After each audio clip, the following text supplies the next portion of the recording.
یہ ریبیز ایک وائرل بیماری ہے، اور آپ کو پتا ہے وائرل اور بیکٹیریا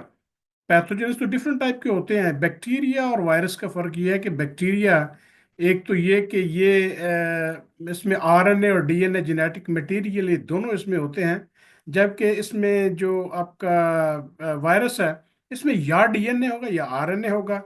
اور دوسری بات یہ کہ بیکٹیریا جو ہے نا یہ اس نیچر میں یہ کسی نہ کسی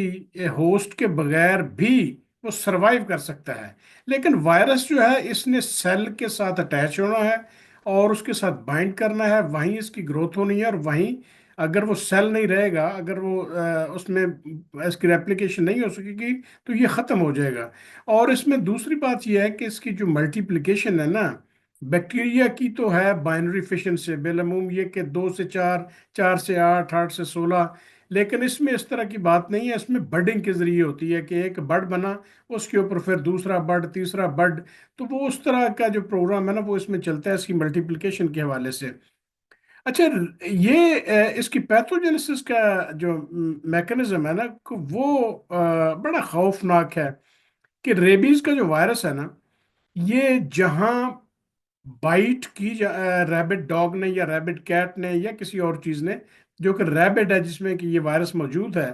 تو وہاں اس کا جو ٹشو ہے نا اس کے اندر یہ ریپلیکیٹ کرے گا، اس کے سیلز کے اندر جائے گا، سیل کے ساتھ اٹیچ ہوگا اور ریپلیکیٹ بڈنگ کی صورت میں کرتا جائے گا، کرتا جائے گا، کرتا جائے گا۔ اور جب یہ اس کی انوکولیشن سائٹ یعنی جہاں کاٹا ہے وہاں اس کی ڈیولپمنٹ ہو جائے گی، تو اس کے بعد یہ بہت اس میں خاصیت ہے نیوروٹروپک، اس کی ہے یہ وائرس جو ہے ہائیلی نیوروٹروپک، یعنی نیوروٹروپک کہ جہاں جہاں آپ کے نروز ہیں نا یہ نروز کے اوپر جا کے یہ رہتا ہے اور انہی کو یہ ڈیمیج کرتا ہے، اور اس کی جتنی بھی سائنز ہیں نا وہ بھی جو نیورولوجیکل سائنز ہیں وہ اس حساب سے چلتی ہیں۔ اور یہ جب میں جیسے عرض کیا کہ جہاں سے بائٹ کیا کسی ریبٹ ڈاگ نے یا کیٹ نے، وہاں وائرس نے ریپلیکیٹ کیا، ریپلیکیٹ کرنے کے بعد یہ پیریفرل نروز جو ہے نا ان کے ذریعے اسپائنل کارڈ میں یا اس کے بعد اوپر برین کو یہ چلا جاتا ہے، اور برین میں پہنچنے کے بعد یہ وہی پیریفرل نروز کے ذریعے یہ سیلری گلینڈز میں آتا ہے اور دوسرے آرگنز میں بھی چلا جاتا ہے۔ جب ایک مرتبہ ریبٹ ڈاگ یا کیٹ کاٹ لے تو اس کا جو انکوبیشن پیریڈ ہے نا وہ 21 سے لے کر 80 دنوں تک وہ ہو سکتا ہے ایکسپوجر کے بعد کہ اس میں وہ سائنز اور سمٹمز وہ نظر آنا شروع ہو جائیں۔ اب سائنز اور سمٹمز میں جو ہے نا وہ ذہن میں رکھنا چاہیے کہ چونکہ یہ سارا ہے ہی نیوروٹروپک وائرس ہے اور یہ تباہ کر دیتا ہے اپنے نیورولوجیکل نظام کو، تو آپ تمام وہ علامات جو ہے نا وہ ایکسپیکٹ کر سکتے ہیں کہ انسان میں وہ جس کو یہ بائٹ کیا وہاں بھی ہو سکتی ہیں، اور جو dog rabbit sorry rabbit dog ہے اس میں یا کیٹ میں بھی یہی سائنز ہوں گی کہ وہ اینیمل، وہ ڈاگ، وہ کیٹ جس میں کہ ریبیز کا وائرس موجود ہے اس میں ایک تو سڈن اناریکسیا کہ ایک دم بھوک مٹ جائے گی اس کی، اس کے بعد اس کو ایسا لگے گا جیسے نا اس کو خوف آ رہا ہے، نروسنس ہو رہی ہے، اور وہ چڑچڑا اریٹیبلٹی پیٹ جو ہے وہ چڑچڑا ہو جائے گا، وہ بڑا اگریسو آہستہ آہستہ ہونا شروع ہو جائے گا کہ ہائپر ایکسائٹیبلٹی اس کو جو ہے وہ ہو جائے گی۔ اس کی بیسیکلی جو ہے نا 3 جنرل فیزز ہیں، ایک تو پروڈرومل ہے، دوسرا ایکیوٹ ایکسائٹیٹو ہے، اور تیسری پیرالیٹک ہے، اینڈ سٹیج ہے یہ۔ اور یہ سمٹم یہی ایگزیکٹلی ریبڈ اگر خدا نخواستہ کسی ہیومن بینگز کو کاٹ لیا انہوں نے اس میں یہ سمٹم آئیں گی، تو ان میں بھی اریٹیبلٹی ہے اور یہی سمٹمز موجود ہوں گی۔ اور پیرالیٹک فیز جو آخری فیز اس کی سٹیج ہے وہ اینڈ سٹیج ہے، وہاں مورٹیلٹی اس کی ہو جائے گی، جو بڑی فیوریس فارم ہے نا۔ اس فیوریس فارم میں جو ڈاگز ہیں اتنے اتنے اگریسو ہو جاتے ہیں کہ وہ چھوٹی چھوٹی چیز سے ایکسائٹیبلٹی ان کی بڑھتی ہے، اریٹیبلٹی بڑھتی ہے، اور اس کو ہم کہتے ہیں یہ میڈ ڈاگ سنڈروم کہتے ہیں۔ اور اس میڈ ڈاگ سنڈروم میں آ کے یہ کہ اس کو پتہ ہی نہیں چلتا ہے اینیمل کو، بے شک وہ کیٹ ہو یا ڈاگ ہو، کہ اس کی اورینٹیشن جو ہے نا مکمل طور پر وہ تباہ ہو جاتی ہے، اور وہ اتنا اگریسو ہو جاتا ہے کہ اپنے دانتوں کو گرائنڈ کرتا ہے، کلاز کو، یا اگر کوئی ہووز وغیرہ ہے اس جانور میں تو ان میں بھی یہ پرابلم اگر ہوگا تو وہاں اس کے سارے سائنز ریبیز کے